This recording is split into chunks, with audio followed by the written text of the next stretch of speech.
जंगल के घने शहर में एक बहादुर और ताकतवर शेर रहता था, जिसका नाम शेरू था। शेरू जंगल का राजा था। सभी जानवर उससे डरते थे और उसकी इज्जत करते थे। लेकिन एक दिन कुछ शिकारियों ने जंगल में आग लगा दी और शेरू पर हमला कर दिया। शेरू को गहरी चोट लगी और वह अपनी ताकत खो बैठा। वो दर्द से कराह रहा था और कहीं से मदद मिलने की कोई उम्मीद नहीं थी। तभी एक छोटा सा प्यारा खरगोश, जिसका नाम मिंटू था, जंगल के एक छिपे कोने से आया। मिंटू ने शेरू की हालत देखी और उसे बहुत अफसोस हुआ।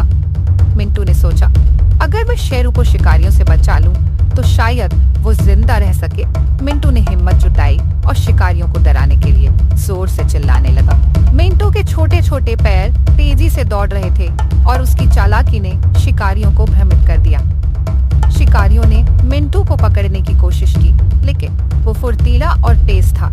आखिरकार शिकारी जंगल छोड़कर भाग गए और शेरू की जान बच गई। शेरू ने मिंटू की मदद और वफादारी को कभी नहीं भुलाया। जब उसने अपनी ताकत वापस पा ली, तो उसने अपनी तय किया कि अब वह जंगल के हर जानवर की मदद करेगा, खासकर अपने छोटे दोस्त मिंटू की।